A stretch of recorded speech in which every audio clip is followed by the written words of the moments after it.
Hello, everybody. I am writer for the Nighttime Show, Mike Glazer, here with head writer of the Nighttime Show, Matt Walker.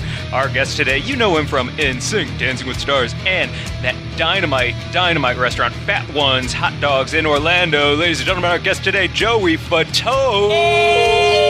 Oh! Bring in the motherfucking heat! Joey Fatone is in the motherfucking studio. He's hanging out with us because we are very cool, and he thinks we are nice. And I dressed up as him for Halloween, and my friends thought that it was pretty great. I'm bad at rapping. So am I. So bad at it. I'm bad at that and bad at Christmas rapping too. That's all right. Can't rap all that. But yes, you did. I was like, did he really dress up as me, or is he lying about that? Oh, and I saw it on Twitter, and I was like, that's awesome. I tried. I really tried. It was. I got the jacket. I got a jacket. You just needed the wig with red tips on it. That's what you were missing. Man. That's the iconic. I guess. Yeah. I don't know if that's iconic really, but whatever. No. It was Ronald McDonald hair. People knew. People knew. I was walking around and they knew. They were like, "Oh my god, are you dressed up?" But they were like, "Where's the rest of them?" Yeah, where's everybody else? Like, you know, there's just one member of a boy band. You should go as the whole group. They always ask me that, and I'm usually like, "Yes, I'm all five. Yeah. I'm the size now of all five of them combined." Or like Voltron, they've come together. I've come together, and I'm just one. It was the Highlander boy band. There can be only one. You killed the rest of them. Exactly. Did people still ask you that on a pretty where are the guys? Oh yeah. Hey, where are the guys at? Oh yeah. That it's always like, "Where's Justin Timberlake?" I'm like, "Yeah, he's up my ass." Like what am I supposed to say? You know, They it's still, like oh god, everybody's working, everybody's doing things. It's like we don't hang out. It's been like, gosh, we have been split since what 2001, 2002. Oh my god, I'm like, it's a little bit. Are you like, do I look that much like Jessica Biel that I would know where he is at all times? Right, exactly. Come on. Good lord. And I wish I looked like Jessica Biel. Sexy. I wish you looked like Jessica Biel right now. Right. Like personal. Sorry, you got me. That's all right. You got the Steven look-alike, actually. Man, you and I have run into each other numerous times. I guess at some events that I wasn't supposed to be at. You should have been invited. That's wrong. Wait, were you invited to Hank's house too? Or I was invited to Hank's house. Yeah, we hung out. The first time we ever got to really hang out was a very mysteriously bizarre, wonderful time where Hank Baskett and Kendra Wilkinson are buddies of mine. Yeah. And they invited me over for a barbecue. And I was like, hell yeah, we're going. And took my girlfriend. We went to a barbecue and we got there. And Mr. Joey Fatone. Lo and behold, your twin was there. Yep. There he was hanging out. We were having hot dogs and hamburgers. Yep. And I was like, this is the coolest thing that's ever happened to me. And I'm friends with Hank too. So it was funny that we hung out. We actually hit it off. We went to a charity event. And where the heck were we? I think Atlanta or something like that, or North Carolina. Yeah. And then there was also a major league gaming event that was connected to the hotel. So we went to the charity event and then snuck over to the major league gaming. And now he plays all. That's what he does all the time. He owns a company. He's a part owner of a company called Games Case. GAEMES. I have one of those. So do I. Those things are awesome. It's like Glazer. If you haven't seen one of these things, it's like a flat screen inside of a suitcase. Okay. And then it like straps your console in there. Oh, so you can just take it with you and just plug it in anywhere and play video games on a big flat screen. It's pretty neat to have geek thing. Yeah. Also, it feels like you're a businessman, but really you're secretly cooler than everyone who does carry briefcases. Yeah. Right. Yeah, well, actually, sure. well, yeah. I mean, my case is actually, it's a sticker that says Willy Wonka. It looks like a chocolate bar. Actually, mine. I put a Willy Wonka case in. It's like if you called Exhibit and he pimped your briefcase. That's what you get. Basically, right. That's kind of Hank made one for me, and the cover of it was a picture of my face and it says, "Don't blame me, I'm a comedian." And he like did that. It was like his idea. Yeah. He was like, "Do you like it?" Well, here's how I met him. This is a super weird story, but I went to Boa Steakhouse for a dinner thing because I'm fancy. Because you're cool. Because I'm so fancy. Everybody goes to Boa. Oh yeah. So we're to be seen. There's like 7. So it's like 7 Playboy playmates are sitting at this table. Even with you or with me, my girlfriend, Hank, his wife. How the hell do I get invited to that thing? Well, the reason we all went to have this dinner was because one of them was like, she was like, "Well, I'm friends with the owner, so we get half price. So whatever you want is half off." And so we all, or there was like 3 or 4 guys at the table, and like a shitload of playmates. the bill comes and it's like $3,000, $4,000, something insane like this, right? And the girl goes, it's supposed to be half off. I guess he's not working tonight. Oh my God. And she's telling her, listen, you're taking half your clothes off after I'm done with this freaking meal. Oh yeah. All the men at the table were like, I'm going to murder myself. Like, just, you gotta be fucking kidding me, lady. Like, we all had to just, so it was rough, man. I was like, I'm an actor comedian. Like, you guys are all football players. You guys can all pay for this shit. But it was rough. But anyways, I'm sitting next to Hank and he goes, you like baseball? And I go, Great. nope. not really. And he goes, you like basketball? And I go, yeah. I mean, sure. And he goes, who's your favorite team? And I go, the Raiders. I don't know. And he goes, you like video games? And I go, find something to talk about. And he goes, he's like, you like video games? I'm like, yeah, I like video games. He goes, you want to come over to my house and play video games? I was like, are you serious? Hell yeah, I'll come over to your house. Are we 12? Yes. You want to play with my Star Wars figures? What are we going to do? Hell yeah, I'm coming over. Yeah, and then that's how I got invited to that barbecue. That was crazy. Thank goodness you didn't say, I love basketball. You would have ended up having to play basketball. I know. That would have been a God. nightmare. Yeah, that would have been bad. Joey, you have this insane career with this massive fan base. It's been crazy. It's an insane career. It's an insane career. Yes. Was that ever a name? And apostrophe C. Yes. That's insane. Before we get into like the details of your career, let's start. Let's go way back. Let's go to the beginning. Well, when I was 5 years old, I talked like this. Where did you start? When where you are were you competing with 14 million other sperm, how did you? How did to you be the get one? to the I guess it was just one good pump that my dad did that Nice. finally shot it out right to my mom. Wow. And it happens. Hi, Mom. Is that the start of your career? That's how we happened. start the story. He was like, "Oh my God!" And that's when it happened. So I was like, "Yes." So you know what? I grew up in Brooklyn, New York until I was about 13. Where in my dad, Brooklyn? Where in Brooklyn? Bensonhurst. Yeah. Yeah, Bensonhurst. You gotta have an accent. No, I really don't anymore. I live in Florida pretty much most of my life.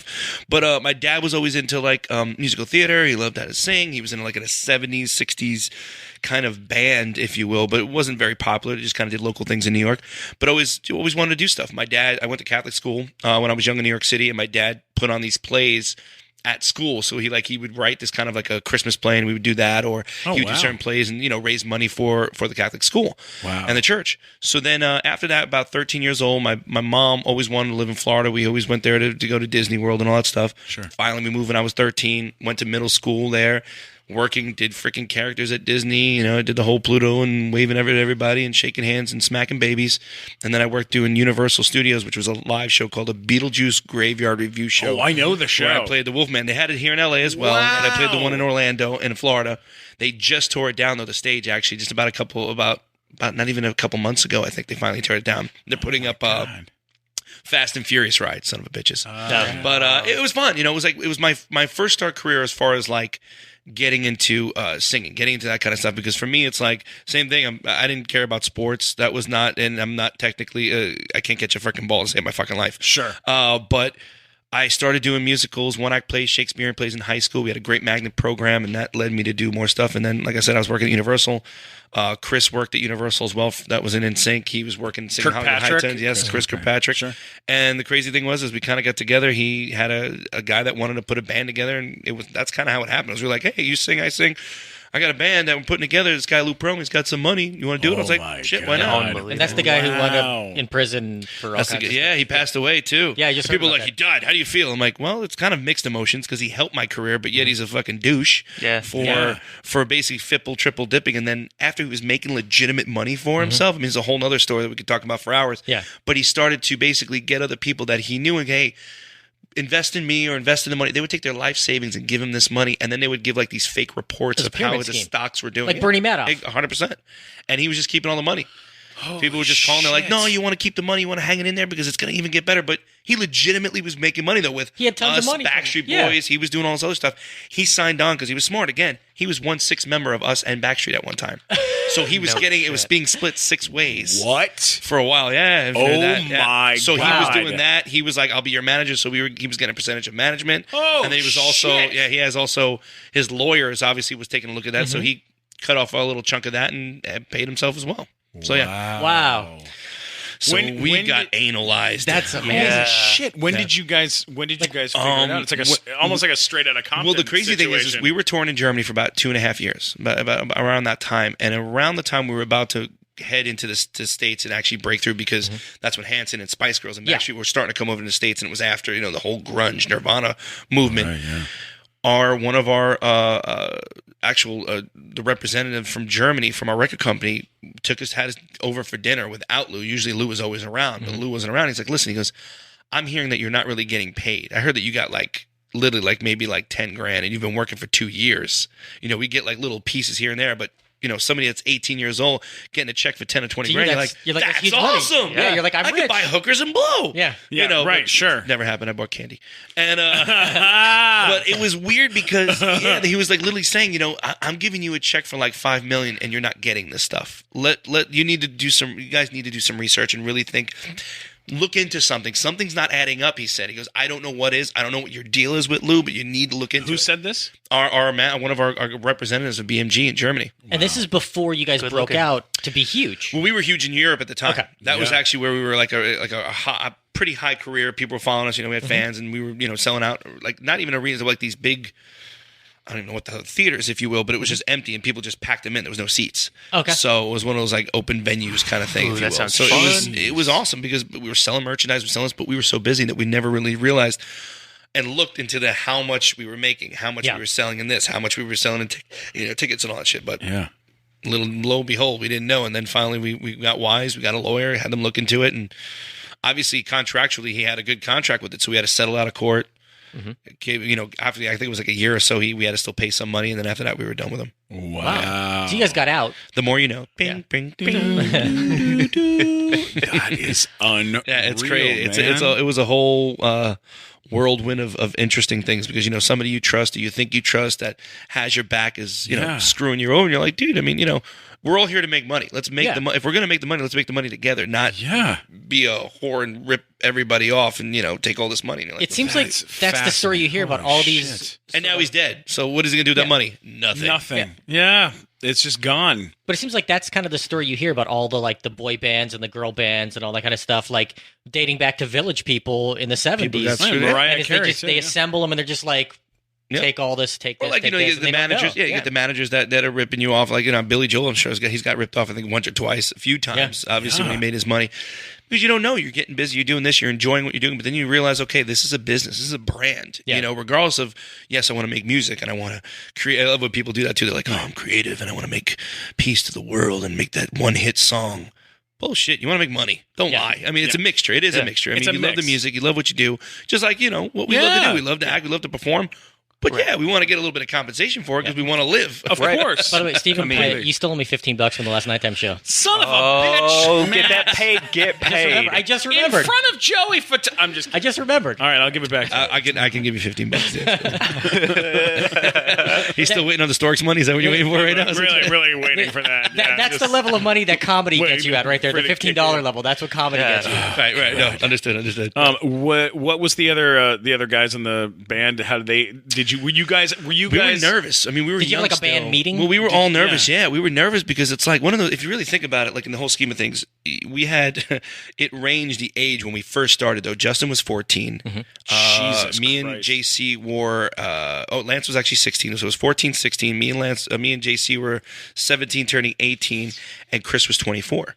So you had this 10-year age gap between all of us, big first of all. difference So it was 24 to 14 when we first started. So he's the one who got all the booze for you guys. Right, exactly. Started. Well, again, at that time, we could get booze anywhere. It didn't matter. Yeah. That was the whole thing. Know your power. We didn't know that in a sense where we always thought, okay, we're working it together with everybody, but really they're working for us. Yeah. You know, not mentally really thinking about that and knowing the power. Are you living on a tour bus at this time too? So like we were your on tour overhead buses. is nothing. So it's just like, everything is free. It doesn't really matter. Well, it was like one of those things where after a while when we finally, because when we first started, obviously the tour bus, it was like 10 of us and there was like, at first it was like 6, 1 security guard and the 5 of us. Obviously as we got popular, we had more security, but then again, the bus was still there. So we had like 10 of us on one little bus. No room. Finally, when we came to the States, it was like, okay, let's split up a little bit. So me and Lance, actually, my brother was a videographer for us, and he was on tour with us. So it was the 3 of us, and it was JC, Justin, and Chris on the other tour bus. Wow. So we split that up. But it was one of those things where we didn't really know our power and know what we can do. So it was kind of like nervous about, okay, well, what if we decide to say no and we file in the court, and if we lose, what happens if we lose? You know, what happens if this, if that? You know, you get nervous. We don't know. And you have all these people pulling you left and right because... And 5 guys, too, trying to make a decision. It's tough. Whoa, you know, we do the majority rules every time. You know, it was always like 3 people did. That's it. That's what we do. Regardless if you didn't like it or not, suck it up. That's it. Yeah. That's how we dealt with it. But it was one of those things where we were so nervous because we just didn't want to fail. And our lawyers were like, listen, we have everything. We have all these documents. We can't lose. I'm like, they even said the worst case scenario, in a sense, you're going to settle out of court because he's going to keep going. He has the money to keep going, and so do you. But do you really want to do that? Right. So all the money goes to the lawyers at that point. Exactly. So left. It's like we do, and even the lawyers were cool with it in a sense. The funny part about it, on a side deal, which I guess maybe some people know as far as the insight and details, when we knew the minute they was going to break up our contract with RCA, that obviously with Transcon, which was with Lou Pearlman, it breaks off the contract with RCA because that's together bonded with RCA and Transcon. Yeah. Jive came in around and said, hey, listen, we know you're dealing with this, we're dealing with that. He was like, I'll take care of this, I'll take care of that. I want to sign you guys on to Jive, blah, blah, blah, blah. Basically gave us a contract we kind of couldn't refuse. Yeah. So the minute that everything went through with the lawyers and broke that up, we signed a deal even before anybody could come out and give us a deal. He jumped the gun. Ooh, yeah, wow. Clive Calder was awesome. He part. came in and just swooped in because all of a sudden all these other record companies were like, hey, we want you guys. And I'm like, Too late. Yeah. And he gave us pretty much a good deal that we couldn't refuse. So that's awesome. We'll do it.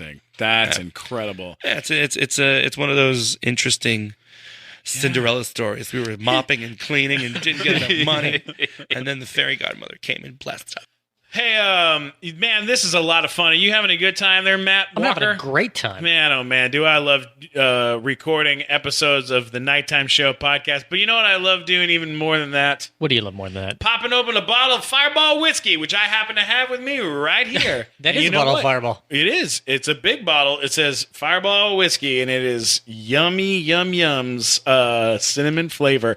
I'm actually, I don't know if you can hear it, but if I hold up the bottle, you can hear the bottle talk. Hang on. You can't hear a bottle talk. Wait, shh. Just listen real quiet. Oh, what's happening, everybody? How y'all doing tonight? Hey, there's my bottle of Fireball whiskey. That bottle's talking. That's a crazy. real bottle that can talk. That's amazing. What's happening, Matt? You said you were having a good time, right? I am having a good time. You want to have a great time? Yeah, you want to have a great time?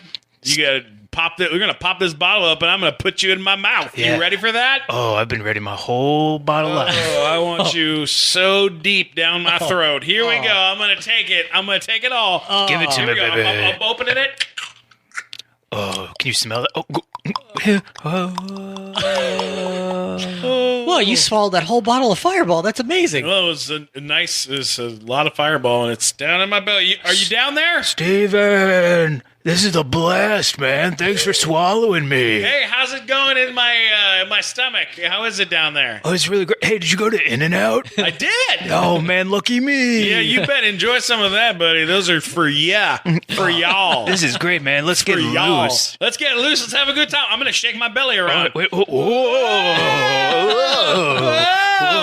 Hey, you see a TV guide in there? Yeah. Whoa. Yeah, actually, I do. It's swallowed dog a ear. TV guide? There's a TV and a TV in there. Turn around. You can see it on the wall. Cool. It's Sanyos, I believe. Sanyos Fireball. What do you see on the TV? Oh, my gosh. Lucky me. What? Is this Get out. Is it an old episode of Quantum Leap? Yeah. Whoa. Is he ever going to get back? I don't know. But enjoy that, buddy. And thanks for being in my stomach. Fireball whiskey. It's a party in your stomach and a party in your heart. Fireball whiskey. Bye. All right, let's get back to the show. So at the peak of NSYNC's popularity, how big were the arenas that you were doing at that time? We did stadiums. Yeah, well, you guys did Madison Square Garden. You guys We did Madison Square but we Garden. went bigger. We did 3 nights in Madison Square Garden, sold that out. Yeah. We probably could have did more, but we after that we actually did stadiums, so we sold out. We've I think held the record for a few of the fastest stadiums sell out. And we actually, the cool thing was we like closed one stadium and opened up another one the next year. I think it was in Heinz Stadium. Yeah, Heinz Field. So you closed down Three Rivers and opened up Heinz Field. You got it correct. So it was pretty awesome. It was like the first musical act to close it and to open it. You know, Oh, that's besides awesome. obviously sports and everything. So So we you were were doing selling like out 50, 60,000 seats. Yeah, 50, 60,000. Jesus And it was Christ. our concert. It wasn't like Yeah. co-headlining, or it wasn't like, it was basically opening acts, us. You Yeah, know, it was that's amazing. It's one of those things where you sit back. I have a picture, actually, one of those almost like a panoramic picture of some guy went all the way up top, took a picture of where it was still light out. The show wasn't even started, and the place was pretty much already packed. And it's one of those things you look, you're like, holy shit, we did that. You know, it's one Yeah. of those things where it's just bizarre. Yeah. And then, you know, you start thinking again, you think of, okay, wow, it's amazing to perform in front of these people. It's amazing to do this. Meanwhile, people only in the fucking back see us like little ants, you know, Yeah, these little right. things. But then you look at the merchandise side. People are buying glow sticks, people buying T-shirts, people buying this. So it's almost, you start to go, okay, what are those numbers? And sometimes, like, you know, we'll get these readouts after because we were smart. Yeah. Every night. At They that give us a point, you're hamper. like, okay, now I gotta look at I want to it. know everything. Tell me Yeah. everything. And they're like, all right, well, you know, today, you know, it's usually about $25 to $30 a person ahead have bought something. Times that by 60,000. So you look at it and you go, that's That money cool. is- Like, you don't even need to know math to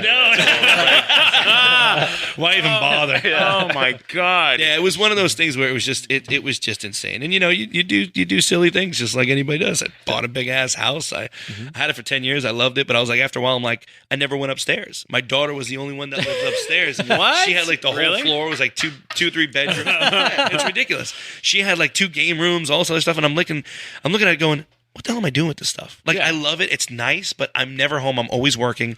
Yeah. My daughter, I don't even, like I said, I never even went upstairs. My master bedroom was downstairs.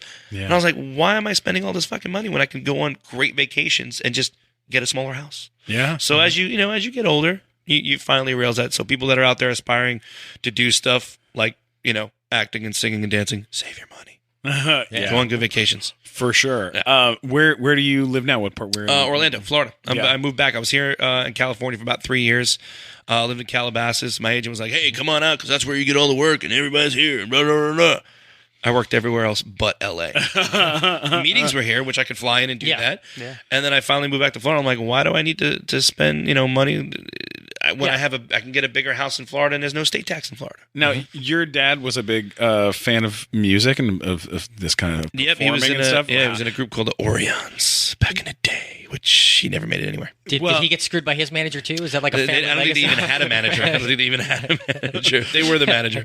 Now, like, did he come out a lot? Did he come out and watch you a lot? Like, Oh, yeah. What was that Well, like? I he- mean, you kind of lived the dream that he would. I that you kinda lived, yeah. wanted I to basically was filling his shoes, but then all of a sudden there was a radio station, a local radio station in Orlando, that came up with this audition because they wanted to do a man band. do. Oh yeah. Of course, my dad jumped at the frickin' deal, and the band was called Not So Boy Band. And they went on tour, and they actually even opened up for us. They got a guy that had money that wanted it back. Out Yeah. of here. Oh, you could probably go online and find it somewhere. Oh my God. Not So Boy Band. I'm like, Dad, you need any oxygen or anything on the side of the stage? I was like, let me make sure you're okay. But yeah, he opened up for us. They had a guy that had money and wanted to kind of have fun with it. He just, an older gentleman that just had money, and was like, here, I'll give you money to get the in-ears. We'll get costumes. We'll record some stuff, record some songs. Oh, my I'll put you on God. tour. He paid for the touring for them, and they opened up for us. That's Wow. amazing. Isn't that funny? Wow. So my dad shared the same stage as I did, which is pretty funny. That's great. That's Yeah. outrageous. Yeah, so it's pretty funny. Yeah. God, that must Didn't be. you? You that's did so an nice. episode like that on Big Time Rush where you put together a man band. Because you had the one where it was an old band that got Why back do you together. remember that and he doesn't? You used to watch the episodes. I've seen 3 of them, and that was one of them. Every once in a while, my girlfriend will walk in on me watching an episode of that It happens. It's critique. You Yeah. got to watch yourself. You know. Yeah, you know, It's okay. my character on the show And was. she's like, "Put your was- pants back on." They told me it was a cross between Lou Pearlman and Kanye West. That's what they said up front. They were like, it's kind of right down the center between those two guys. Like, like a little. And so I did my research on on Perlman, and then I did my research on Kanye, and I was like, this is how I'm gonna play it. That's how I'm gonna do it. And then the best part was they sent me to Sony to like spend a day with like a record producer over there. Oh gosh, that's hilarious. And to learn, see what he was like. Of course, research. This guy's fucking ego was so outrageous. Fantastic. It was amazing. Isn't it amazing how you meet people like that and you hear them and you're like, man, this guy's full of shit. Oh yeah. He would and walk you know around it. and he had so many gold records in his office that he had them on the floor in piles, Paperweights? like that hadn't gone up on the wall yet, and he would People just go, give those as gifts. We did too. Yeah. Anybody could get those. He just go. This is Mandy Moore. So I made her. She didn't exist before me. I made her. Oh, this Hillary Duff. I made her. Just one after another. We met, in a coffee shop, and boom, there it is. Gold That's record. what I do. I make gold records. That's what I do. I make gold records before other people put their pants on. Like that kind of shit. Where it's like, wow, like this guy is outrageous. He had a Mickey Mantle signed baseball bat in a case on his he's wall. a douche. And he took it out of the case, and he was like, and he's playing around with it, swinging it around while he's talking to me. And Back up there. and I was like, what are you Your doing oils are with going to that? get on the bat. Oh, Don't mess with it. yeah. He said that he once threw it across the room at an assistant. That is it was amazing. He's trying to be Ari Gold, I guess. Yeah. Entourage, Yeah. I Oh, guess. yeah. Oh, man, that show did not help out Anybody. in this business. Everyone was like, oh, so that's how you act when you're an agent? You play golf in your office. I had a manager who used to play fucking golf while he was listening to my pitches. And it made me want to kill myself. Right. It's like one of those things like, just listen. The worst. Or even just say, sit down and talk to me be for honest. You know what? I like that pitch in a sense, but I'm not going to use it. Move. Next one. What do you got? What else you got? But really, you're playing fucking golf on the 42nd floor of a building. Yeah, kill me. It's the best when you go in and pitch though. They're like, oh yeah, this is great. Oh, that's not. We'll get in contact. We'll give you a call. All right, I'm getting jerked off right now. Yeah. Okay, well. Thanks a lot. God. Appreciate it. That's amazing. As you know. Oh yeah. So you had your brother on tour with you. Yeah, he was a videographer. He became. How long was he on tour? Oh gosh, we started. Basically what happened was we did a thing where we wanted to document everything just to see if what would ever happen. And we literally, at first I had a camera and I videotaped everything, and then my brother started coming out to Europe with me, and then he became actually a camera operator for our tour. Then he became our video basically director, and now he's been actually working for other artists doing all the big screens that you see on tour. Yeah. He live edits those. So he cuts it. He's like, camera 1, camera 2, camera 2, camera 3. He edits live content basically. That's cool. Whoa. So he's done No Doubt. He was with Backstreet. He was with New Kids. He was with us. He was with Mary J. He did Usher. He did No Doubt. He's done now Bruno Mars. He's did Stones. Holy cow. So he's really been working his way up. So now he's the guy to go to. Now, you said you documented everything. How many sex tapes are unreleased? I How wish. many sex tapes are out there? Yeah. Fatone, come on! They're very short sex tapes. They're only 30 seconds. If you miss it, you might blink. You miss it. You know what? We didn't have like video cameras at that time. I think in that sense, so we weren't able to do that. We weren't able to probably. The beauty of it is there was no phones. There was no phones. There was no MySpace. There was no YouTube. There was no Twitter. There was no any of that. I can't even imagine what One Direction has on their phones right now. So that's why we just don't even. We're angels. Nothing has ever happened. This is the worst. Did you just at the height of popularity? The prime example, no BS for me, is half of them were too young. There was nobody. Yeah. We took the moms, but half of them were too young. That was the hard part. Anyway, I'm 18 years old, and this 14-year-old go, yay! Yeah. And some girls would literally lift up their chest. totally. I'm like, dude, come on, you're 14. Yeah, come on. I'm 18. I could 14. go to jail at that time. For Justin, it was okay. Right. They were younger. You got a Justin. 60,000 seat arena. You're selling that out. You're 1920, right? At that point, is there just like a line of women trying to get backstage? There's always some people, especially the funny because of the crew members are always around, so they're always closer to the fans. Mm-hmm. So you'll hear people like, "Hey, listen, this girl's driving me freaking nuts. Can you at least say hi for a second or whatever?" Yeah. And sometimes we'll throw we'll throw the crew member a bone in a sense. Hey, what's up? How you doing? And then they become the cool one. Oh my God, you got Joey to say hi. And, it's not like Van Halen where they had like spotters are like, okay, find the hottest girls, get them backstage. No, I wished it was like, but we were so careful because we didn't want to jeopardize anything. So that's why we kind of kept our nose clean and our because pee-pee you dry. had like this sort of good guy image for the whole band. Yeah, that never happened really. But we weren't really that good. But in a sense, we weren't that bad. Yeah. But every once in a while, Sure. you'd see somebody, or the fun part we did, I could tell this kind of story, which is hilarious. Please. We would, believe it or not, we hated going to clubs because if we went to clubs, it would be a mob scene, Can't do it'd be a it. VIP area. You can't go. Strip clubs actually were easier to go to than normal clubs because you told the girl, leave me alone, they leave you alone. So we'd listen to music, we'd hang out, we'd have some drinks. If we wanted to get a lap dance, we get a lap dance.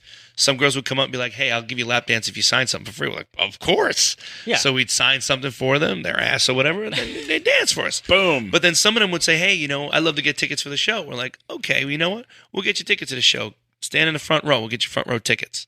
They're like, okay, well, we'll flash you. We're like, okay. We didn't say anything. We got them tickets. Yeah. They'd stay in the front row, and we'd have boobies all the time to watch. Did Lance That's feel left so out because great. of this? No, he pretended like he liked it, I guess. Oh. We never knew until way later on, actually, towards the end, that I found out that Lance was gay. I actually walked in on him almost, in a sense. Really? Well, I'll tell you wait. that story. Now, hang on. There's a lot second. more to Robbie, who works on our show, is a lovely and wonderful gay man. And Robbie, Hello, lovely, wonderful gay man. he has some questions about Lance. So let's go ahead. Let's Robbie, are you there? Yeah, I'm here. So you said that you guys went after the moms, right? Right? So Well, I did. well, I tried to. did Lance go after the dads? You know what was weird? He never, he always played it cool and played it legitimately straight. He actually dated Daniel Fishel from Boy Meets World. She did it for a while, and I've seen them make out, so we're like, oh, it's legit. Wow. But never knowing, and she's even told a story that, anytime she wanted to fool around and have sex, he never did. He just said, let's just wait. He never said anything specific, and she was always like, is there something wrong with me? Is there something with this and that? And he's actually hung out with, one time I remember he grabbed a whole bunch of women, like there were a bunch of stewardesses that were in the hotel room staying, and he invited them to hang out and stuff like that. And we never knew what happened. Even if nothing did, we never knew. Nice. So we never knew anything until one night. What happened was we were out partying in Orlando. He lived like 10 minutes from me. So we all hung out, went to a bar. We all went back to his house, a bunch of guys, a bunch of girls, all partying, hanging out. Finally, I literally was like, hammered. I passed out in his guest bedroom. I woke up like about 4 o'clock in the morning. I'm like, damn, I gotta go home. So I go knock on his door. I'm like, Lance, he's not in there. Where the hell is he? Go outside his backyard. He's not there. Go in his other guest room. He's not there. I'm like, who the fuck is this guy?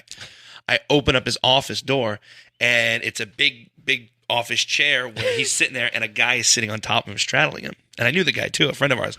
And I opened up the door, and thank God they were closed. His pants were unbuttoned. And I opened up the door. I was like, let me know when you're done, because I gotta go. So as I close the door, he's like, hey, he's like, come on in, nothing's happened. I'm like, what's going on? He's like, surprise. And I was like, dude, your mother's gonna kill you. That's all I said. I said, your mom's gonna kill you. He's like, hey, don't say nothing to the guys. And I was like, dude, I said, it's cool. I said, I'm not saying nothing. I love you. I don't love you, but I love you.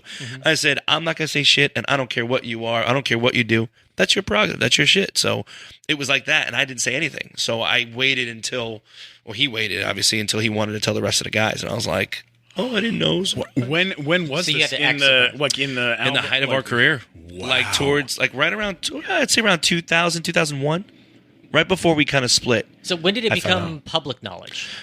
People magazine. It was kind of a weird thing because he did a whole interview about it. I guess he started dating Riken is his name. He was on, I can't remember what show he was on, reality show. Yeah. And he was pressuring, I think, Lance to kind of come out. Yeah. And finally Lance was like, oh, screw it, why not, whatever. Because he wanted him, say, hey, I got Lance Bass as my boyfriend. Yeah. I want to be proud of him and stuff. So there was a lot of hiding, a lot of things like that. But then finally he came out and he did a whole article in People magazine. And I think the guys didn't even know yet. And Lance was going to tell the rest of the guys. Chris was doing a radio show. And literally someone walked over and had dropped the People magazine on it, and it's the front cover. It says, I'm gay.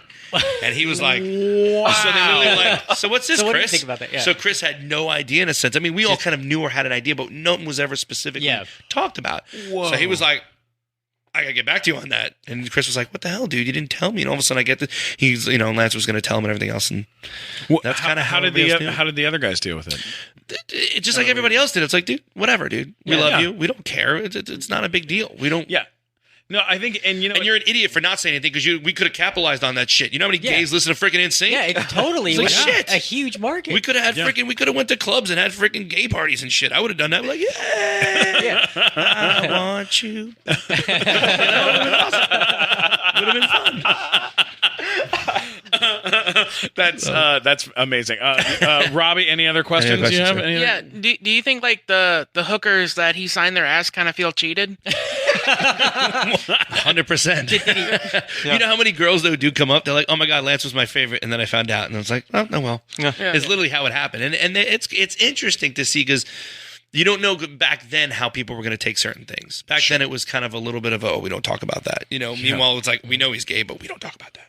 But now it's people like, hey, come on out. Who cares? Yeah, no, it's definitely a totally. I went to Lance's Toys for Tots thing that he did earlier this year for Children's Hospital, and it was amazing. Yeah. I mean, he had so many people. There were so many toys because I put on a toy event with the help of Chris Daughtry. And Ralph Garman. It's like bald-headed guys stick together or something? Yeah, there's a bunch of bald guys. Just a bunch of bald Mafia for life. Bald Mafia. Yeah, no, it was. It was Duff Goldman from Duff. And me and Daughtry and then Ashley Green from Twilight. Wearing a bald cap. Wearing a bald cap. And we all did like a big donation charity thing for Children's Hospital. And I thought it was like amazing because we had like a van load of toys to give them. And then and then I went to Lance's thing and it was like he had firemen coming in like 50 at a time with giant, huge. Gay sells. Woo! Gay definitely sells. Oh, did I have a good time? For men and women. That's the beauty of it. You get a hot guy. The men are gonna of course come, the gay men, and then the straight women will definitely come because of the hot men. Oh yeah. And they don't care, in that sense. They're like, whatever. I'm like, hey, it's all good to each his own. I was in the Uber on the way. The Uber? I was in an Uber on the way over to the thing, and I went with Mike Black, who is he's our announcer on our show, and he's a big, heavy guy, and we were sitting in the car, and we were kind of arguing the whole drive, and we got there, and the Uber driver turns to me and he goes, honestly, you two are so cute together. And I was like, thank you so much. And see, we can make some money. Me and you can go to the bear conventions. Come on! The bear conventions will, right? Am I right? Bear conventions will sell out? Come on, Robbie. Can we do it? Think about that. Me and you will go, I'll sell fat one hot dogs, put a fat one on your mouth. Yeah, and I'll put it in my mouth. See? Yeah. There we go. And hot dogging's a thing, too. Hot dogging is a thing? Yeah. What exactly is hot dogging? Ooh, Please do tell. I'm ready. Yeah, I want to know do this. Of course. I don't know. Hot dogging is when you take your dick and you put it between. It doesn't have to be a girl or a guy, but like you take it and you put it between the butt cheeks and you squeeze it and you like hump that way. Gotcha. Kind of like a tit job, but like right. But Oh, okay. I thought it was gonna be like the chili dog. no, chili dog would be way worse. Chili dog is like way worse. No, oh my God. Yeah. You know what the chili dog is? I know. Oh, Take a dump on a girl's chest and you titty fuck her? right. Welcome, everybody. I'll go with the hot dog. Yeah, hot dog any sounds day. better. I'll take a hot dog over a chili dog any day. Okay, I got. Did you hear more to know? The more you know. Quick question, Chris Kirkpatrick. What about him? Was there ever a conversation about his hair and facial hair? Did you guys ever have? We tried like to a hair explain or talk prevention. to him, and it was just horrible. And we finally make fun of him a lot more now because everybody says it. We call him Pineapple Head, is what it was, because he had these braids and a ponytail thing, or he had them on the sides, pigtails. But after a while, what sucked is because they were braided in and they were fake, of course. Yeah, he washed it, but it never really washed moved-wise because it was braided. Yeah. So he'd have flakes and everything. I was like, dude, just get rid of it. Cut that crap off. So, yeah, we did address it later on and made fun of him and told him about it. But, he didn't care. Just like my hair. I had Ronald McDonald hair. I was like, whatever. Hey, but you had it was spiky, though. It was spiky. It wasn't Pineapple Head. Yeah. It wasn't Pineapple Head. Correct. They have a movie coming out, Lifetime movie, I believe. Yeah, with Britney Spears. And that picture looks nothing like any of us. Right? Yeah. There we go. You brought your Lifetime sweater. Yeah. Nice, Blazer. What a nice pull. That was amazing. Chris looks like I don't even like Howie actually from Backstreet Boys. The picture of Chris. Have you ever seen the picture of these guys? None of them. I think the only one that does is somewhat resemble me. Is that character? Is the only guy. Everybody else doesn't look anything like anybody. No, the little one, like the shortest one, which I think is supposed to be Chris Kirkpatrick, looks more like that asshole Paulo Ono. Yes, he does look like Apollo. Yes, I know. He does look like Apollo Yoko Ono. He does. He really does. That's what I call him. Now you A little bit of worked. beef. Now you I did you, Dance with the you Stars with worked. him. Yeah, you did Dancing with the Son Stars of a with him. bitch, he beat me. I know. I know. How was doing Dancing with the Stars? It was fun. You should do it, dude. You want to drop some pounds? I want to do that Do show that so badly. Okay, I'll make a phone call. No, you won't. Would you really? 100%. I've wanted to do it for like 3 years. Really? Yeah. Have you actually even reached out to them? I have. Because they put on 2 other guys from Big Time Rush. They had James Maslin and Carlos well, Bennett. and James called me up. James called me, was one of the, because he first did it before Carlos did it. Yeah. James called me up and says, hey, what do you think? I said, dude, you're going to get as much as you're going to get it if you're going to get out of it. Whatever you're going to put into it, you're going to get out of it. Yeah. I said, it can lead to other things. I said, at 100% it will lead to other things. I said, that's why I kind of waited. I did season 4 for crying out loud. Now it's like season 832. I have no idea. But the first season they asked me to do it, I turned it down. Second season they asked me to do it, I turned it down. Third season I started looking at the numbers to see what was happening because it was popular in the UK. Right. And it was huge over there at the time and still is. And then right around the third season I was like, maybe.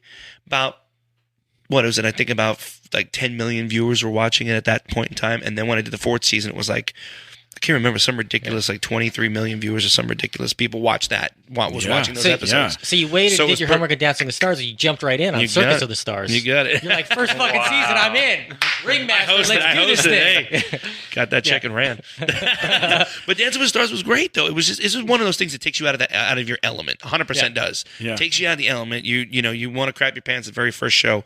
But the whole part about it is when you have charisma, when you have fun with it, it comes across, you could see that. You know what I'm saying? You could see people that are really trying too hard, or even if they're not even doing coordinated, but they're having fun, you could see that. And you're like, oh, you know what? That guy, at least that person's having fun. Yeah. Billy Ray Cyrus, my season, when he did it, he had 2 left freaking feet. But he didn't give a damn. He messed up. He jump around. He literally didn't care about when all the stars had to stand in line to be there at the very end.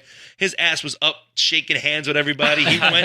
He didn't even care. He was just like up there. Him and same thing with John Ratzenberger. They didn't give a shit. They were just like, let's have fun. I watch it every year, and they reached. I reached out to them, and we had a conversation the same year that they ended up going with James Maslow. It was that year because they wanted someone from Big Time Rush to come do the show, and at the time I had just lost 115 pounds. Wow. So I was down into fighting weight, the best I'd ever been, which was still pretty fat, but I was down. I was down. You're down. But I was down. I know that feeling, trust me. I've put on 40 pounds since then. Now I go to the gym twice a week and I'm trying to work it back off. But it's the perfect time then, man. You got the story. But it was a whole thing. I really wanted to do it. And then they were like, no, we're going to go with one of the guys. And they went with James. And then it came up again, and I was like, I kind of want to go do it. Logan definitely doesn't want to do it, I don't think. No. And Kendall doesn't want to do it. But I want to do it. I think I would have a good time. And I'm a musical theater guy. I mean, exactly. I went to school for it. I can dance. I'm all right. Dance. You got two. You have your left foot and the right foot. I got 2 feet. I got feet. It is definitely different. It's nerve-wracking though when you know that they're judging you. When they're watching every move, where your feet are, where your hands are positioned. Because I never had that problem before when we danced with NSYNC because we were on tour. No one critiqued us per se. So when you're doing that, holding your frame and all that crap, it's nobody's in the front Jeffrey row. Ross. Jeffrey Ross, the comedian, who's a good friend of ours. He went and did the show. And he had a blast, didn't he? time. Oh my God, he had so much fun. People don't realize how much fun it really is, and you know that it's a well-oiled machine. Meaning, they know exactly what's going on. They take care of you, to the nth degree. They're always making sure you're all right. They're always, it's fun. It is a blast. So hopefully, if you get a chance to do it, I'd be into it. What does your body feel like at the end of each? What the fuck? Yeah. Dude, you're not thinking about the cardio, you're thinking about the steps. So you're learning the steps. Yeah. So you're doing all the stuff, and then you're like, okay, I got it. And then you're like, oh my gosh. And then later on, the next day, you're like, the fuck does my ass hurt so much? I'm sore. Why are my legs killing me? My ribs, why are my ribs hurting? Because the whole bit and the placement of constantly doing this for hours. We would rehearse 4 to 5 hours a day every day. I did. Wow. We did every day. Never. I think we took one day off when I did like I said, when I did the first season, because I also did the All-Star season, but I got kicked off the second week. Fuck you. But it was funny as hell. I didn't get at that point too. It was one of those things where, hey, I went to second place. I don't care. It was like half the people already won. I don't know why they did it. They should have did like second and third place people. Yeah. But they brought people that already won the mirror ball. Like half of them won the mirror ball. And you're like, really? I'm like, how do you do that? Like, let's get people a chance for crying out loud. So how was Apollo Ono to work with on there? He was a nice guy. He's it is what it is. Was he? Yeah, he was. We had a situation, him and me. Oh, you did? We had a little situation. Oh, gosh. I was at Kids' Choice Awards. I'm backstage at Kids' Choice Awards. I'm standing around. And, you've been to Kids' Choice a bunch of times. Yeah. Right? Everybody's all around. It's chaotic. Everyone's there. Robert Downey Jr. and like, Sandler and all these guys around. You're saying hi to everyone. And I'm standing there watching, we're watching, I think Justin Bieber perform back in the day on Kids' Choice. Right. And Apollo Ono was standing next to me. And I didn't know who he was. I didn't know anything about him. And he's standing next to me and he goes, my back. Oh, my back hurts. My back hurts so bad. And I go, waiting for the attention. I go, what happened to your back? And he goes, I went snowboarding this past weekend. I hurt my back. Yeah, my back hurts so bad. Up in Big Bear. My back hurts so bad.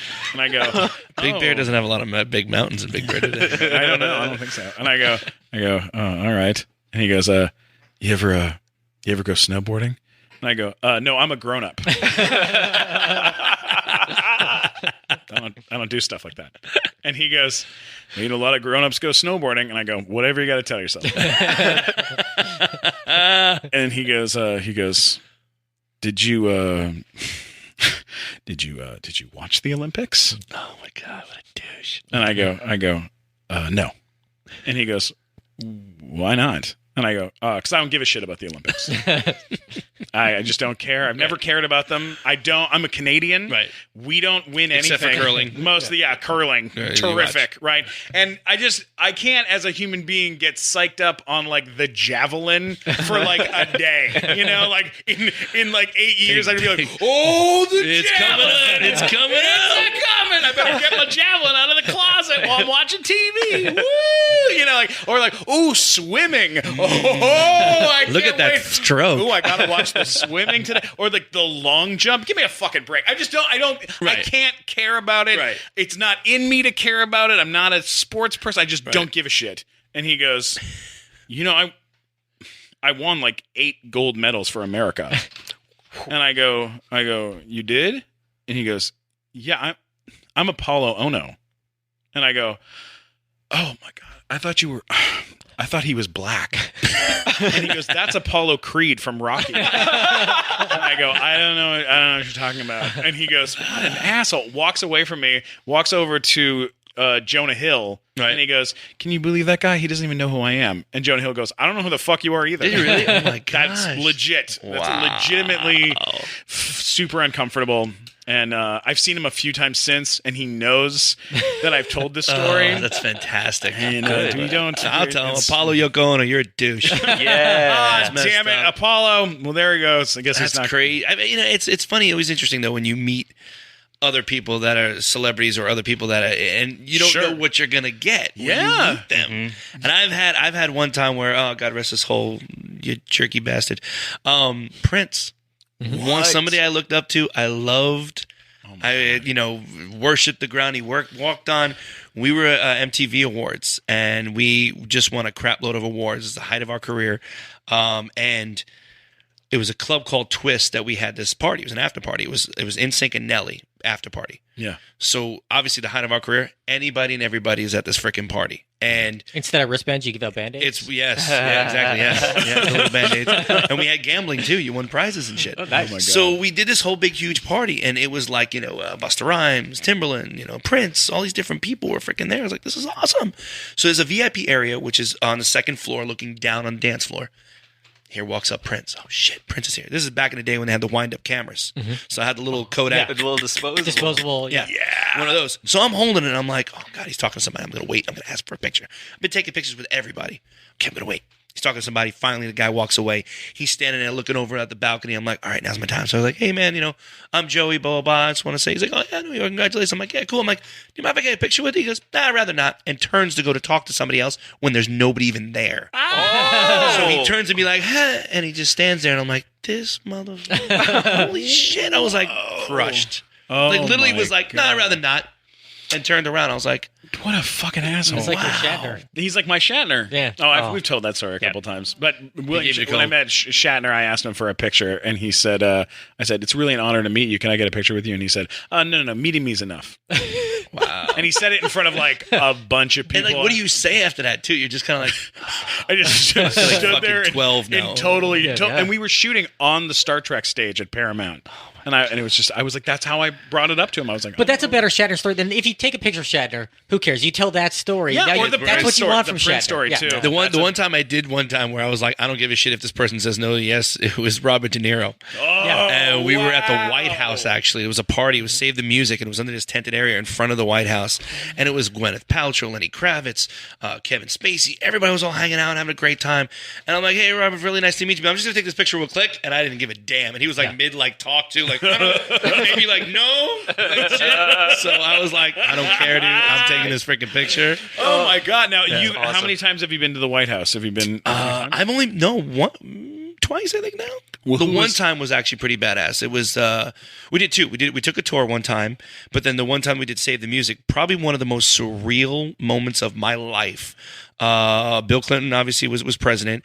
And Music of the Heart was a movie that just came out, and we did the title song for it. And it was the first time Wes Craven ever did a non-horror film. Wow. I remember that. And it was with Gloria Estefan, Angela Bassett. Gosh, who else was in that? But it was a bunch of It's people a in it. cavalcade of stars. Yes. So it was supposed to be outdoors without a tent, but it started raining. It was for VH1 Save the Music. We performed Music of the Heart with Gloria Estefan. Like I said, Robert De Niro, Gwyneth Paltrow, Kevin Spacey, Lenny Kravitz, all these people there. So then they were like, all right, well, you know what? We actually have a private screening of, Music of the Heart. Does anybody want to watch it? Ask the celebrity. So like, a bunch of us like, hell yeah. So we go inside the White House. We go to their private theater in the White House. We sit down. So literally, I'm not kidding. Lenny Kravitz in front of me. Kevin Spacey's throwing freaking popcorn behind me. I think Gloria was there. Angela Bassett, Wes Craven came in, sit down. We're like, all right, we're going to watch the movie. And in walks in Bill and Hillary. So I'm thinking they're just going to wave hi and leave. The asses sit down, they get popcorn. We watch the whole movie. Meanwhile, we did a whole show before that. So it's almost 11 o'clock, 12, like midnight at night. We didn't get done to the movie until about 2 a.m. We literally walk out of the front of the White House like it was their home, and they're waving by, and we're like, bye. And we walk out, we're like, what the fuck just happened? What did we just witness here? And we're literally looking around like we're walking outside the fucking front of the White House, and I'm looking around going, I don't see anybody around here. I mean, obviously, there's got to be snipers and all shit kinds of- everywhere. yeah. But I was like, well, what if we just ran around and shit? We didn't do that, obviously, but we literally walked out the front of the gate and left. It was one of the weirdest, surreal things ever in my life to do some shit like that. It's always weird when somebody like that and you see them in just being normal people because you think of the president as being the president, but sometimes do you watch as a movie? Oh yeah, it was like, hey, I'm just That's gonna crazy. watch Yeah, a movie. like he closed the door and That's a good turned the impression. deadbolt. That's a good He's like, impression. "I got This a is lot of these." hilarious. It's like that's unbelievable. It was just one of those weird, surreal. Like I'm actually doing this. Is just Okay, now can we talk about a real career highlight? You were the announcer on the Family Feud, correct? which is a fantastic show. I did 'cause 3 seasons of I'm a that. huge game show nerd. Oh really? Now, did you know at the time because they were Who bringing, else has hosted Family Feud? Okay, Here we go. Richard Dawson. Yep. Ray Combs. Yep. Richard Dawson again. Yep. Louis Anderson. Yep. You had Richard Karn. Was there the Tool Time? What's the guy that Yeah, did Richard Karn. Then you had what's his name from Hurley? Seinfeld? Yeah, Hurley did it too. Oh, Hurley? John O'Hurley. That's his name. And then Steve Harvey. Yep. Wow. That is Fantastic everybody. host. By the way. But Steve Harvey He's a huge game turned show nerd. into like at the time you hear Steve Harvey's going to be hosting the Feud. You're like I don't know. The show was kind of It dying worked. off. Yeah, it worked. And then it's brilliant. It worked. It's the perfect match of a comedian in a show. You Like want to he's hear how perfect for funny it. that happened? This is exactly how this went down. They were shooting in Universal Studios in Orlando. Yeah. My manager has an office in the studios over there. He walks by. They shoot TNA wrestling there, and obviously, very rarely they'll get something big. And he's like, "Oh, what are you guys shooting here?" They go, "Oh, we're doing Family Feud." Oh, cool. Ask the production crew.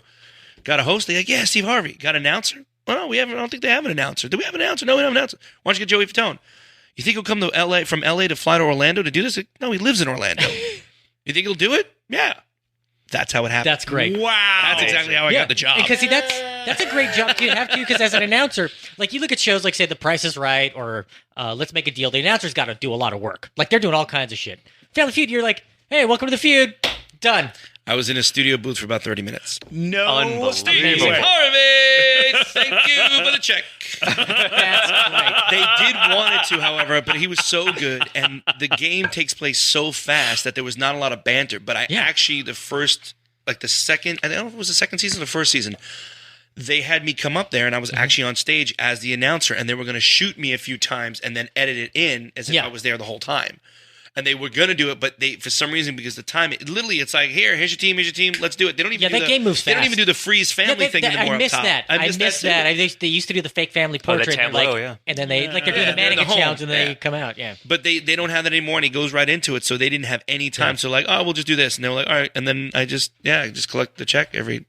God, that's so awesome. Yeah, no, I don't do it anymore. That's oh man. Yeah, he moved to Atlanta, and the warm-up guy that they had in Florida, he loved him so much that he brought him with him, and he became the announcer. All right, we got a couple more. We got a couple more before we wrap up. No worries. I have to hit you with. Hit everything. Boom. Go for it. Whose line is it, anyways? You did. You did an episode of that. Yep, I'm good friends with Wayne Brady. Known him for many years. The nicest we actually guy. went to high school. Excellent Same high school. game show host Wayne Brady. By the way, Let's Make a Deal. Let's Make a Deal was Into a regular another level. show, and he took it and turned it into another show that's even better than it was. All right. He might be We're better talking than Money about Hall. whose line is it, anyways? For God's sake! Damn it! He might be better We than actually Money have Hall. something in common. He's There you go. excited about I this. know. I love I this. know. Speaking of which, real quick, I've done a lot of live versions of The Price is Right. Yeah, and I know, in Vegas, right? Yeah, in Vegas, and I also did it in Foxwoods, and I also did it in Atlantic City, and I did Let's Make a Deal as well, which is by far amazing to do a live show of it. I didn't even know they have a do tour. live. Yeah, they still have a tour now. Todd Newton does it. Yeah. Sometimes Jerry Springer will do it. Sometimes I used to do it as well. And they have a tour that goes around all these different cities. that would be And- such a God, that blast. sounds like so much fun. and the crazy shit is people think, first of all, they're on TV, which they're not. Right. Second of all, Great. they get completely liquored up and hammered, and it's hilarious because they literally check in 2 hours prior to even sitting down. Yeah. So they're in the casino gambling, and it's a good scam that they do. What happens is, if, say, for instance, Let's Make a Deal or even Price is Right, Yeah. they win the prizes. They say, okay, we can get you a gift card or the prize and send it to your house, or this is Give it valued in at $400, chips. but we'll give you $200 in chips. Take the chips, and then they end up going to the casino And they just lose gamble all. it. Yeah. Gone. Done. Brilliant. Wow. It's fantastic. Amazing. They make money off the show. Yes. Absolutely. Yeah. And only a handful of people get up there, and usually sometimes they do like 1,500 people in a theater. They'll do 15 to 2,000 people in a theater, and only 50 people will get picked. Yeah. You know, but it's a chance. You know, you might get picked, and it's a show. Yeah. Oh my God. But anyway, whose line is it anyway? You know, I've known Wayne actually from high school. What? I met him when I was actually in 8th grade in middle school. He was in the high school I was going into. Met him on a show that he was doing. It was like this middle school tour thing. Then he went and did Beetlejuice Care Review show in Orlando. Did he? When he left, I came in. He went to the one in California, and we became. Was he a always been werewolf? friends. He was also a werewolf? He was Blackula. He was Dracula. We called him Blackula. He was Dracula. He also played. Who else did he played? I think he played Wolfie every once in a while, but he was mostly Drac. I think in Phantom he did on the opera. Nice. So yeah, it was fun. And doing Whose Line. I mean, I've always done improv before back in the day and stuff like that. Yeah, People you're don't know- hilarious. People don't know the background and stuff that I did, so that was fun. And then I had to freaking do the Lady in a Tramp crap with what's his face with the banana, which it was hilarious because literally a week before my daughter was talking about like, you know, in my Big Fat Greek Wedding 2, I come out and I'm gay in this movie. I don't know if you knew that. I don't know if anybody knew that. I'm gay. Robbie, Robbie, did you you knew know? that? I'm gay. in the Any movie. questions? Any questions? Do you have any moments? Robbie, do you make sweet, sweet love to NSYNC? I actually do have a question. Looking back on it, when you were on the Kids' Choice Awards, Right. you guys got slimed, right? Right. Did you looking back on it? Do you now know how Lance Bass feels on the weekends? Yes and no. Damn it, Robbie! Because you know why? It wasn't hot. It was cold slime. Really? They didn't even warm it up. So there was no warmth to it. We're standing and applauding. So I kind of did, but I don't know unless. But and it is another thing. If it was that much, it'd be bukkake. So it Right, wasn't. right. You know, My God. maybe Maybe Lance has done that. Maybe I have to ask him. Find out for us. Have you ever got gacked on a lot? Is that has that ever been a slime and gack? There is, right? Oh God, this is amazing. Learning about I have chili no dog. idea what Robbie asked. This is all Robbie. This is just how it is with Robbie. Man, Oh gosh, I love it though. But yeah, who's line though? And I was talking to my daughter about going back to this, saying about the Big Fat Greek Wedding movie. Like if David did a third one and I got married, I'd have to kiss him. And I said, and my daughter was like, "Well, you'd kiss a dude?" I said, "Well, it's a film and it's this and that. I'm cool with my sexuality. We're good. Yeah. If I had to do it, I'd do it. Big deal. Yeah, sure." So in Whose Line Is It Anyway, we had to eat a banana together, and the same thing like the Lady in the Tramp with the spaghetti. Yeah. Oh. So I had to do that with one of the guys, and I literally had to kiss him on the lips, and it was hilarious because I don't think he think that I was going to do it. Wow. Because I just went for it. I didn't give a shit. That's I don't amazing. care. I don't That's care. amazing. It's like, I've I heard know. Alec Baldwin was on Howard Stern one time and he's talking about he played a gay man in a movie. They were like making out the whole time, and Howard's like, "How did you do that?" And he's like, $2 million. That's how I did it. That's how I did it. It's That's true. Yeah. Well, hey, all right. We're In your case, you did it SAG scale. That's, Right? I did it for Joey free. Sheep. You did for free. Yeah. It's a good gift. You performed on the Michael Jackson Icon, yeah. Icon. I think it was the last time that Michael ever performed with the Jackson 5, and that was the time that we actually performed with the Jackson. We did Dancing Machine, which was unbelievable with him and the Jackson 5. It happened really quick. It felt like it was like you blinked and it was over. Even though, you watch it like, oh, wow, did a whole performance of Dancing Machine. But it was like surreal. It was another one of those surreal moments. That's got to be a career highlight, weird moment in life. And it's one of those things where it's sad too, because a lot of these people now that we have performed with or performed are starting to pass. Which is crazy. Especially with freaking Alan Thicke that just passed the other day. And I just saw him in Chicago maybe 2-3 weeks ago. If that. My God. Maybe if that. I saw him 3 weeks ago. Yeah, it was like one of those Comic-Con things that we were signing at, and he was there as well. Wow. And it's crazy. You just go, holy shit, life is too short. Yeah. It's too, you never know. Even the healthiest person can be like, all right, we were just talking about it in the car, me and my buddy Matt, like, you never know when your heart's just going to go, see you later. I'm done. Yeah. Time out. Yeah. Well, you take the good, you take the bad. You take it all. You take them both. And there you have the, it's a different show, though, but that's okay. He wrote the song. Did he write Did he write that song? What? You're a geek. That's amazing. He didn't sing the one. He sang different strokes. Again. He sang different strokes. He did sing. And he wrote that one. He wrote like 30 sitcom themes. did not even know that. Yeah. I thought he sang his one, though. Just like Merv Griffin wrote the Jeopardy music. Right, he's a... Every time that plays, Merv There's a Griffin's video snake gets a check. online of me and Alan. I tweeted it yesterday, but there's a video of me and Alan Thicke standing next to each other while we're looking at our scripts. We were shooting something, and I go, "Well, the world don't move to the beat of just one drum." And he goes, "Uh-huh." I go, "What might be right for you, might be right for some." And he goes, I wrote that song and I sang it." And I go, "Oh, really? I didn't." A man is born. He's a man of dreams. And then I started I could start messing up the lyrics, and he goes, "You don't know the lyrics to the rest of the song?" And I go, and he goes, "Security." He was so nice. He was such a good guy. Everyone has great things It's a great to say about song. Oh, yeah, he's the... I mean, he was smooth. He was my favorite episode of Wife Swap. It was him and Gilbert Gottfried. Oh, my God. Celebrity Wife Swap. Which was amazing. Oh, you know what we got to get you on? Speaking of, you just said Gilbert Gottfried. You got to come with me on the Impractical Jokers cruise. Oh my Holy God! cow. Are That you have to serious? come on. Oh, You I have would to do that in a heartbeat. Dude, I went last year. It's a blast. What? Yeah. All right, we're gonna. Bunch Yeah, of you did that comedians. show. Gilbert Gottfried was there, but Lisa Lampanelli was on it as well. A bunch of she's people. great. So I have a bunch of comedians on the cruise as well. So we need to get your ass on that. Oh hell yeah! I You would filled do that in a for November. Quinn, right? Yeah, I filled in for Brian Quinn twice. Awesome.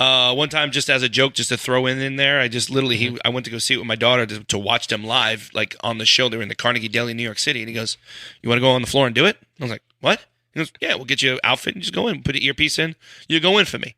Whatever punishment you get, I have to do." I said, "Okay." Done. And done. And then just recently they did the finale live version where they had to do a whole obstacle course, and he fell off of a bike. Q did, broke his rib, messed up his head, did a bunch of crap, and then they go, "We don't know what we're gonna do." And I was like, dude, you want me to do it? He was like, you think you would do it, buddy? That'd be great. Hell yeah. Sure enough, my dumbass did it, but not knowing it's with Nitro Circus. So we had to ride pit bikes on a ramp. I had to go on a scooter down a ramp. All this other crap. I'm like, dude, I'm going to bust my ass. Yeah. And I did the day before. I literally flew in the day before, did a kind of a rehearsal to try and test out everything just to see if I could do it. And then there was a whole obstacle course that we had to complete. Where I almost felt like I had a freaking heart attack because it was insane. It was a lot of fun though. But yeah, they're hopefully going to be shooting maybe in Florida at some point as well. So they're going to be coming back. So I might be doing something with them. That show is so good. I got three little things. I'll spit it out. And then Go. we're done. My Big Fat Greek Wedding was one of the most successful independent movies ever made. I'm good friends with Lainey Kazan, who was in that film. Love her. I love everybody that was in that movie. You were amazing in it, and it was a big turn for you, jumping into that movie. It was weird because it was during NSYNC, and we were working with Tom Hanks, actually, with Playtone. We were trying to figure out, he wanted to do almost like a Beatles help movie. And us in NSYNC and Playtone were bouncing back and forth ideas, and we never agreed upon anything, but I knew one of the women that worked in the office, and all of a sudden I walked in, and it's just to say hi to Tom and Gary Getzman, a couple of people that work in the office.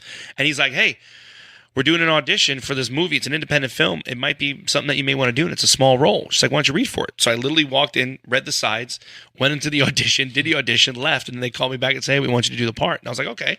So I haven't done any major film yet. That's the first major film I've ever done. And I literally flew into Toronto while we were recording our album. I took a break, literally a week, not even. Learned the lines, had a dialect coach to kind of do like the Chicago accent, not so much of a New York. And all of a sudden I sit down and I go, Joel Zwick's the director, and he goes, that's your mother, that's your father, that's your aunt, that's your uncle, that's your sister, this is your cousins. You got your lines? Yeah. All right, let's do it. And that's the first scene of me sitting in the restaurant in Zorbas was the first scene that I shot. And wow. No clue. It was like literally go, and I was like, okay. And 15 years later, we shot a second one, which is crazy. That's amazing. Yeah, those movies are fantastic. They're fun. Nia is an amazing writer. Gotcha, And the greatest thing about her is obviously waiting after 15 years. She's, of course, she writes from experience. So she didn't have a kid at the time, and now she has a daughter. So now it was like, now I can write from experience. I can let this, the juices are flowing. Let's go. That's what happened. Great. Yeah. Oh, I love Nia Vardalos. She's amazing. SNL.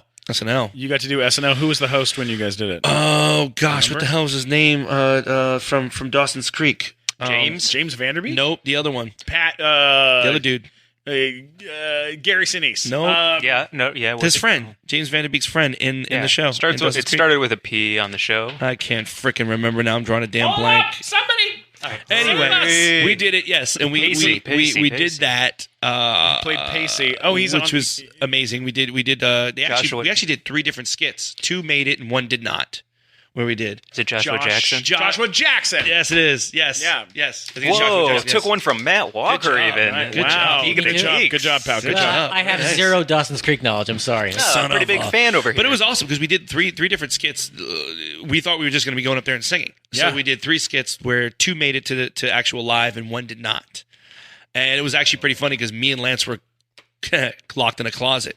So one of the SNL guys brings Joshua Jackson downstairs and like, and I think you could hopefully find it somewhere. They actually aired it somewhere. Oh, I'm sure it's on YouTube. They have one of those things. But then it was funny because, of course, since we did it, we actually got invited to go to the 40th party of SNL. Mm-hmm.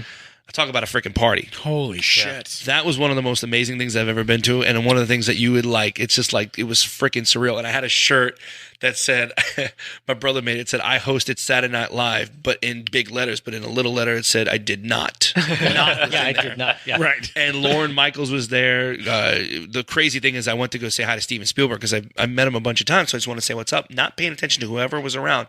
So, hey, Steven, I just want to say what's up. And I was like, oh, hey, George, how's it going? George Lucas and Lorne Michaels were all standing there. I was like, just want to say what's up, see how you guys are doing. Cool. If I need a drink, we're good. All right, great. And I walked away. But it was like, Eddie Murphy, Bill Murray, Leonardo DiCaprio, all these people, and then the after party. And I know that Jimmy Fallon tried to explain this, and I think for a week he talked about it because it was amazing. Speaking of which, I have it on video where Prince got up and he performed like literally as a joke because Jimmy was like, hey, why don't you get up there and play something? So Prince was like, okay, got up there and played a bunch of songs. Taylor Swift got up and played where you saw Paul McCartney singing with Taylor Swift, singing, player's gonna play. And he's trying to he's watching the chords, playing it. It was hilarious. It was unreal. Like just the whole party was like, one of those surreal moments where you're like, this is fucking amazing. You know, in walks Beyonce and, you know, Jay-Z. And then, you know, I'm standing there and Dan Aykroyd's pouring out of his fucking Skull vodka that he has, that he owns at the bar. We're like, I'll get some of that. That's cool. I was completely hammered. I don't know what the hell I did. I look like an asshole, I'm sure. Oh, my God. Sarah Silverman, I made an ass out of. I'm like, you're pretty. I made a total ass out of myself. Did you really? Oh, yeah. Oh, my God. I was like, my brother loves you, but I do too. Did you date any actresses or actors? No. No, actresses. I dated some actors. Sorry. Dude, it happens. No, I didn't really. Everybody, it was funny and it was never true. I met China one time, wrestler China. People thought I dated her because I went to the Ivy to hand her a script, not knowing the Ivy has all paparazzi everywhere. It's the first time I ever was in that mix. So I was like, oh yeah, and I went to go give a hug, and all of a sudden people were at like trucks taking pictures, and so I was like, relax, I'm not fucking her, dude. Seriously, I'm just hugging her. National Goodbye. Enquirer. Yeah. Joey Fatone canoodling with China at the Ivy. Like, Yeah, it was the weird. headline. You know, they always tried to team me up with somebody, but I never. I wish I did. Well, Kind of stupid. I didn't. you know, It's never too late. it's never too late, Joey Fatone. Our last guest Never had too late. stories about Sofia Vergara and Thalia. No shit. You come up with nothing. You're giving us nothing, Damn Joey. it, Fatone! Sorry, I didn't give anybody the shocker. Oh, wow. You know the shocker, the rocker, the the spocker, Dane the Cook, showstopper, the show the minivan. Dane the Cook. minivan? 2 in the front, 5 in the back. 2 In the back. in the front, 5 in the back. Oh my God. We're learning about chili dogs. We're learning about minivans. This is a learning episode, folks. Yes, we can go on forever with that. The Houdini is another good one. Penn Yeah. Teller. One last weird thing for you. Was there any when we were doing Big Time Rush, our band on the show at some point, they made the really amazing, phenomenal choice of having a new band open for them called One Direction. Right. And so they went on the tour where it was One Direction opening and then Big Time Rush headlining. Right. And then it flip-flopped, obviously. and then it flip-flopped. And everybody... We made a rule never to have a boy band really opened up for us. If it's a trio, that's cool. If it's this, it's great. We've always had... Believe it or not, it's hilarious. We've had Cisco open up for us, did the thong song. We had Jessica Simpson. God. We had Britney. We had Pink. We had Smash Mouth. We had Puffy. We had a bunch of people open up for us, but we never was a boy band per se. Yeah. Sure. Just because you don't Yeah. you didn't, why would you do that? Why would you do that to yourself? Yeah. That's not a nice thing Dumb to do. Carlos, what the hell's wrong with you, dude? Shit, Kendall, what the Was hell? there any sort of was there ever like a street fight between you and 98 Degrees No. and Backstreet Boys? Did We've that ever always, happen? you know what's funny? We did a film not too long ago called Dead Seven. It was on Sci-Fi. And it literally came in and out. They don't know why they didn't promote it as much as they should have. Because first of all, it opened up. It came out on April 1st, which was April Fool's Day, so people thought it was a joke, first of all. They only put it out there for 2 days and then went off. But the crazy thing about it is it was some of us from Backstreet, some guys from NSYNC, 98 Degrees, O-Town, Art from Everclear, John Cicada. You had all these 90s icon people. But the cool thing was like a boy band camp where we all hung out. Boy band super And group. we had conversations about a bunch of different things. But the only beef, and every time we've even done interviews together as a group, because a bunch of us have done a bunch of like autograph signing stuff, Chris and AJ were the only ones that actually had some sort of beef together. The reason why is because they dated the same girl. And it was almost an overlap of one dated the other. So that was the only was thing that that girl? Chris wanted to beat the shit out of. Some girl. Famous? She was out. No. Well, yeah. Well, Yeah, kind of. you drop the She name. was. Drop the name. She was in Come a on, group Joey. called Innocence back in the day. Okay, I don't know. Her name's Amanda. Amanda Latona. I'll even say it. I don't give a damn. What's she gonna do? She's actually like a bodybuilder now. She's a beautiful Oh, so girl. she could kick works your in Vegas. She could kick our ass now. Yes. Yeah. So can her husband. Her husband's Let's ginormous. edit out her name. Edit out the name. Her husband's But yeah, it was never really any beef though. That's so great. That's so awesome. Yeah. Well, listen, having you in here and getting to sit down and chat about these amazing. Are you saying it's time to say bye, bye, bye? Wow, sitting on Never it. heard that before. Every time. Wow, Sitting on Every it. time. son of a bitch. Yeah, I think I've Oh, got Matt. $1 for every time I heard that shit. You know, Matt, God must have spent a little more Yeah, time a little on bit. you. You know, you Matt. should be gone. You know, There we go. We're doing stick to your it. game shows, damn it. This was absolutely incredible. Thanks, brother. Where can people keep in touch and find you and look yourself? Talk about I'm the. on Twitter and I'm on Instagram with real Joey Fatone, not the fake Joey Fatone, but the real Joey Fatone. The real one. But like I said, I opened up a hot dog place. I'm excited about it because it's been hands-on. It's not like someone just said, hey, I have this idea. Yeah. It was more or less of, I want to do this. You wanted to do Went it. through the tastings, did the whole thing from the logo to the way it's going to look to pretty much even hiring the people that we're going to have. We have a operations woman that obviously did all the hiring as far as staff is concerned. We got some people wanting a franchise right now, but we're kind of keeping it small at the moment. And just Where is it exactly? It's in it's a kiosk, actually. It's not even a restaurant. It's in the Nice. Florida Mall in Orlando. It's called the Florida Mall in Orlando, Florida. It's a small little spot right now, and then we're going to hopefully branch off in Florida around, and then hopefully go other places. What type of hot dogs should be keeping our eyes out for? Well, I like to take the piss out of myself with some fucking hot dogs. So what I did is I have a flight of hot dogs. There's little mini ones. So it's a little flavor sample, if you will. And that's called a boy bander. Because they're five mini hot dogs. We I'm have going one to Florida today. We have, and there's a bunch of them that are in there. There's one called Gone Hollywood, which has guacamole, mozzarella cheese, diced tomatoes. There's one called Sloppy Joey, which is a chili cheese dog. Speaking of chili cheese dogs, we have we do 3 of them where we press the hot dog, which is one called Johnny's Pizza, which has pepperoni, mozzarella cheese, and the hot dog and sauce in it. So you can dip it as well. Then there's a Cuban, a Reuben we have one called Mac Daddy that just came out for a limited time, which is mac and cheese, white cheddar mac and cheese on the hot dog. And then we also have one called the Fat One, which has the hot dog is ginormous. It's a black Angus beef. It is everything but the kitchen sink. It has French fries, French fries, nacho cheese, pepperoni, corned beef. Gosh, what else does it have? It has red sweet onions in it. I'm sold. It has a bunch. It has a whole. It's amazing. It's actually really good. So amazing. if you ever check it out, it's fatonedogs.com if you want to check it out on the website. doubt. We sell T-shirts and hats. Oh my God! I gotta get you a shirt. No, I gotta get you a shirt. That's right. I'll wear it. I'll wear it. I'll wear it on stage. I'll get you guys some shirts. That sounds Please. fantastic.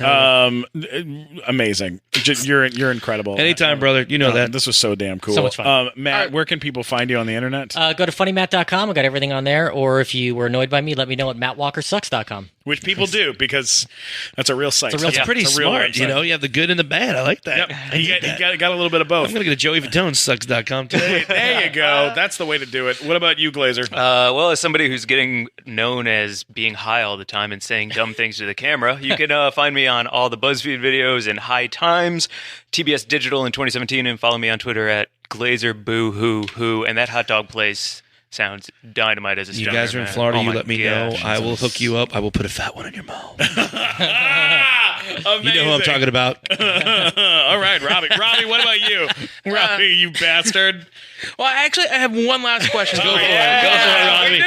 Oh, no. Give it to me. Since you're opening up a hot dog stand, Right. and the proverbial myth is that like girls practice on hot dogs, are you worried that all the NSYNC fans who haven't been able to have the Joey Fatone hot dog are going to use that as supplements? I hope so.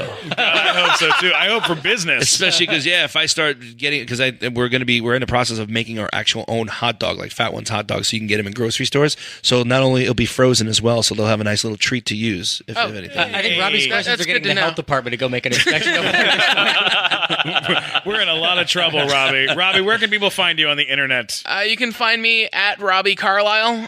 You can also find me on Facebook, and I do stuff at the Nighttime Show. Come to the live nighttime show. Live nighttime show, January 28th, February 25th, and March Sometime. 25th. January 20th is my birthday. I turned 40. Oh my God, that's amazing, And then you man. just said that. I was like, 28th, that's my birth. Hey, You should come. all right. Sure. Yeah, do it. And I'll bring weenies. Yeah, sounds amazing. There we go. Don't forget to subscribe to the Nighttime Show. I'm at Steven Glickman on all social media. I love you guys. Thank you so much for listening. Joey, you're the man. Appreciate it, man. No problem. I'll My talk to you pleasure. guys soon. Peace.